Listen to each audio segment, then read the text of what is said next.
Let's listen in to Saurabh Bhardwaj, who's speaking right now. Aap MLA Kejriwal versus LG showdown now peaks. LG advises CBI probe against Kejriwal government.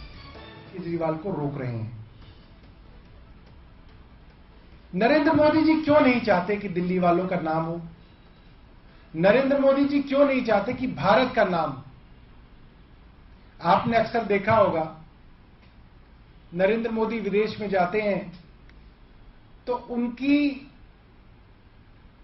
जो event management team है जो वहां पे काम करती है, वो पहले से लोगों को सिखा के रखती है कि आपको नारा लगाना है मोदी मोदी मोदी। ये नारा तो होना चाहिए था भारत भारत भारत। ये नारा तो भारत के बारे में होना चाहिए था, नाम तो भारत का ऊंचा होना चाहिए था। और मोदी जी अपना नाम ऊंचा कराना चाहते हैं कि मेरे नाम का डंका बजे, हिंदुस्तान का डंका ना बजे।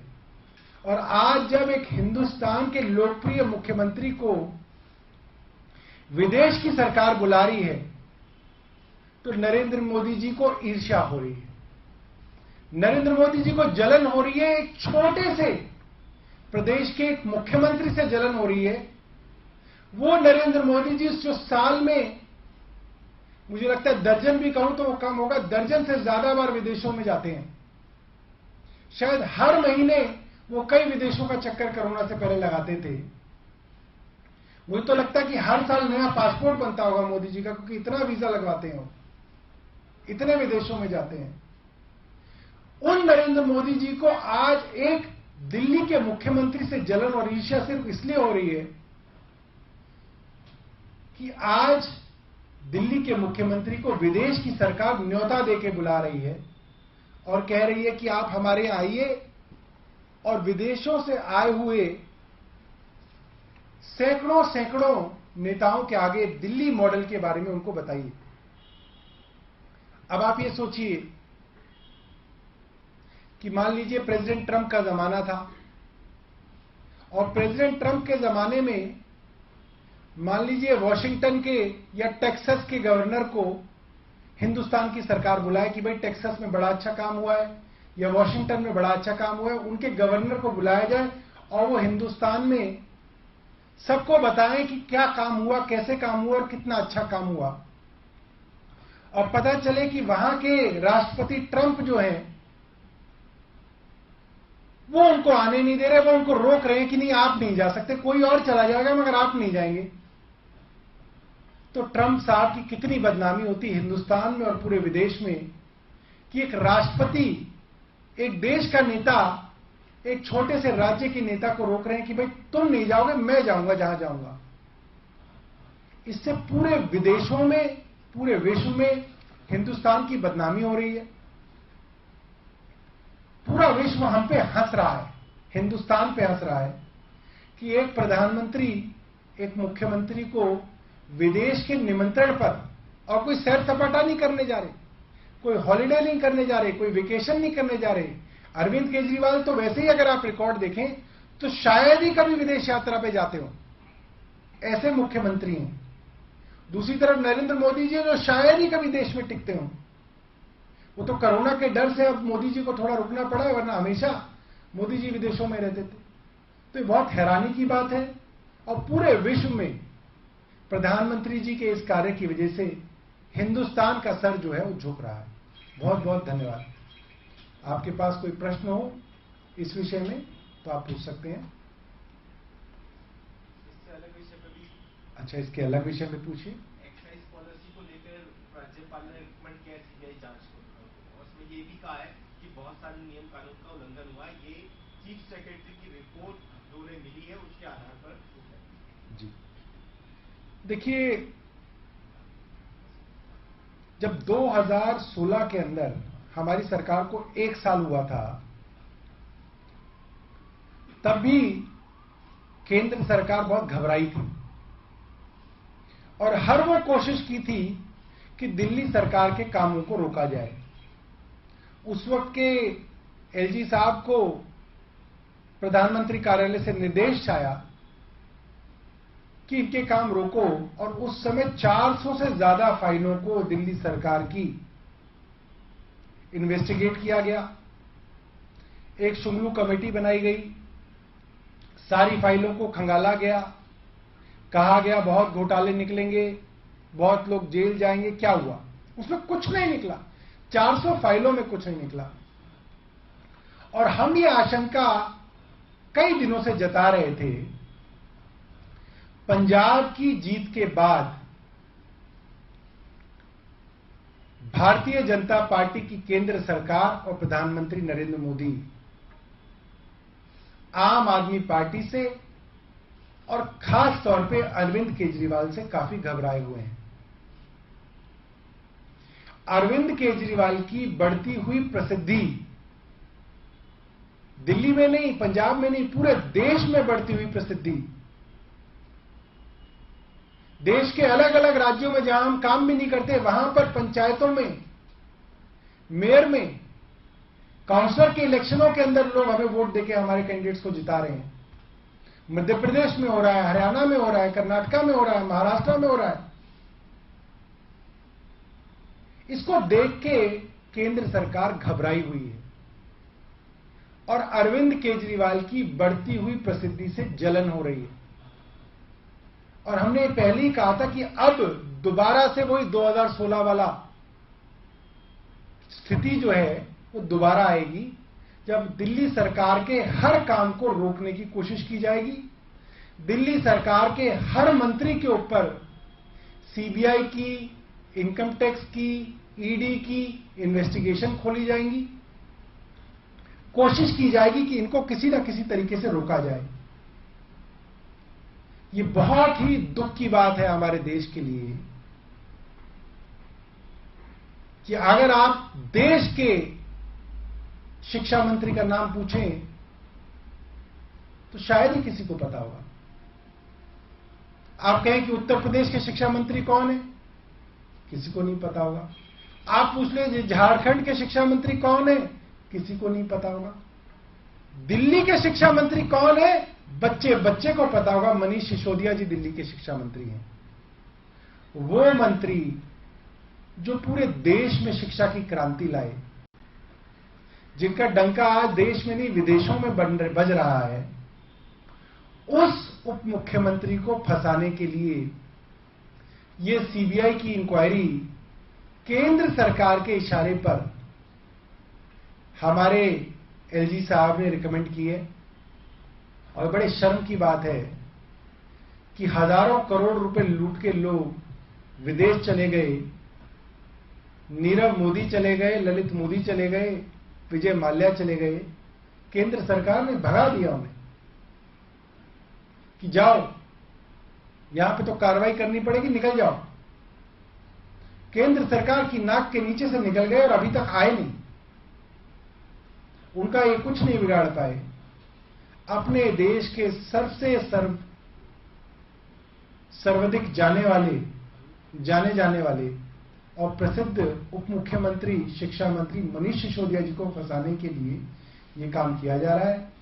अरविंद केजरीवाल जी कई बार ये बात पहले कह चुके हैं। इस बात की अफवाह काफी दिनों से चल रही है कि अब सत्येंद्र जैन के बाद मनीष सिसोदिया जी को किसी भी तरीके से, किसी भी मामले में फंसाने की कोशिश जो है केंद्र सरकार करेगी। और ये आपके सामने है। और मैं एक बात और बता दूं, इस तरीके के अभी और बहुत सारे मामले जो हैं केंद्र सरकार निकालेगी। सारे के सारे अफसरों को केंद्र सरकार ने इस काम पे लगाया है। कहीं से भी कुछ भी ढूंढो, इनके खिलाफ कुछ भी ढूंढो, कैसा भी ढूंढो, झूठा ढूंढो, सच्चा ढूंढो, नकली ढूंढो, असली ढूंढो, खुद बना के ढूंढो, बट इनके खिलाफ कुछ लेके आओ और इनके ऊपर इंक्वायरी, इन्वेस्टिगेशन शुरू करो ताकि इनको किसी तरीके से दिल्ली और पंजाब तक रोका जाए। मगर ये होगा नहीं। जितना दमन बढ़ेगा, जितना अत्याचार बढ़ेगा, उतना लोगों को ये बात समझ में आएगा नरेंद्र मोदी जी इनके पीछे क्यों पड़े हुए हैं, कुछ तो मामला है। और लोगों को सब समझ में आता है। बहुत बहुत धन्यवाद।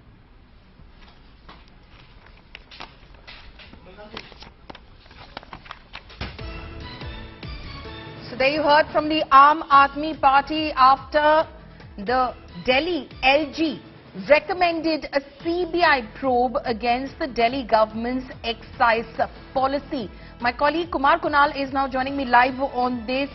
Kunal, what are your sources within the Aam Aadmi Party in fact saying about this probe, which has been in fact recommended by the Delhi LG? This just seems like another chapter of a showdown, ongoing showdown between the office of LG and the Delhi government.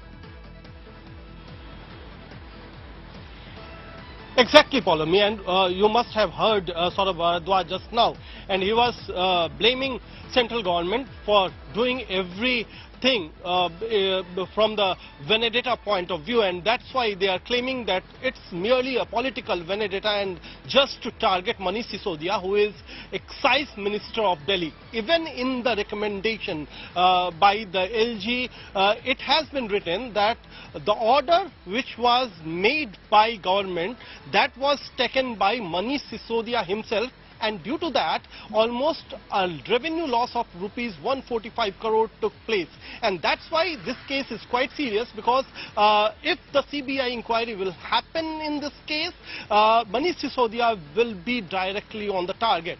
So Aam Aadmi Party is clearly mentioning that this is not just a case of any inquiry which is administrative in nature, but it is a political inquiry just to target another minister, another senior minister, Manish Sisodia, who is doing quite good in the education department and otherwise, as well as the Deputy Chief Minister of Delhi. So Aam Aadmi Party is taking head on against central government, and they are obviously blaming that central government is acting at behest of their political bosses. Okay. And that's Kunal, why LG I'll has just ask you to hold on to that thought over there. Alka Lamba is now joining us on the phone line right now. Ma'am, how do you react to what has been recommended by the Delhi LG, that a CBI probe should happen into the Delhi government's excise policy? Of course, the Delhi government saying this is pure vendetta.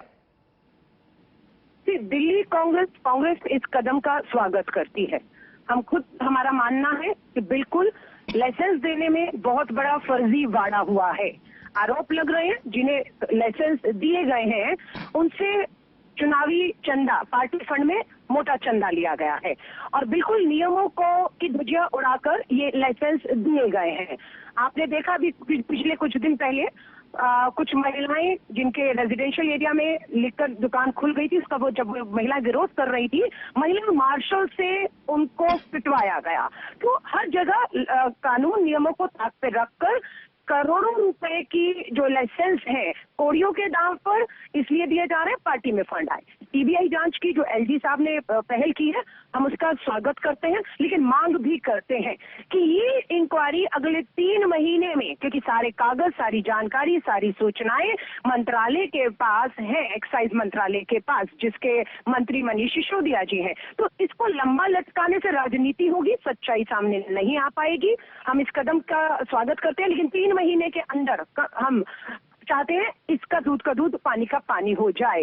अब इसमें ये भी बात है, हम देखते हैं कि इस तरह के आरोप भाजपा की तरफ से लगते आए हैं, लेकिन ठंडे बस्ते में डाल दिया जाता है, फिर राजनीतिक जो है वो बार्गेनिंग होनी शुरू हो जाती है और मामले ठंडे बस्ते में चले जाते हैं। कांग्रेस का बिल्कुल मानना है कि इसमें करोड़ रुपए का जो है पार्टी फंड लेकर लाइसेंस नियमों को ताक में रखकर दिए गए हैं, और इसकी जांच सीबीआई से जो की जा रही है उसको हम स्वागत करते हैं। अब अरविंद केजरीवाल जी, बिल्कुल उनके एक मंत्री 1 महीने से अधिक समय हो गया, सत्येंद्र जैन जी ईडी के शिकंजे में हैं, और अरविंद केजरीवाल जी खामोश बैठे हुए हैं, कुछ नहीं कह रहे। और यही अरविंद केजरीवाल जी बार बार ये कहते हैं, हमें बताते हैं कि अगला निशाना मनीष सिसोदिया जी होंगे। यानी कि हमें मालूम है, लगता है कि कहीं ना कहीं उन्हें भी महसूस है कि इस लिकर लाइसेंस देने में बहुत बड़ा फर्जीवाड़ा हुआ है, और वो खुद जब कहते हैं कि सत्येंद्र जैन के बाद मनीष सिसोदिया का नंबर आएगा, तो उन्हें भी ये मालूम है कि अंदर सब कुछ ठीक नहीं है, और अगर सीबीआई या इस तरह की जांच होगी तो मुझे लगता है दिल्ली के करोड़ों लोगों के सामने एक सच्चाई, हकीकत आ पाएगी। और इसीलिए हम मांग करते हैं इस कदम का स्वागत करते हुए कि 3 महीने के अंदर इस पूरी जांच को खत्म किया जाए, ना कि इसे राजनीतिक रंग देकर आरोप प्रत्यारोप लगा के सालों तक लटकाकर सिर्फ अपना राजनीतिक लाभ लिया जाए। Okay. Ms. Lamba, thank you so much for speaking to India Today. Alka Lamba there welcoming the decision of the Delhi LG to in fact recommend this CBI probe in the Delhi excise policy, though of course demanding that the probe be completed within a stipulated timeline of 3 months.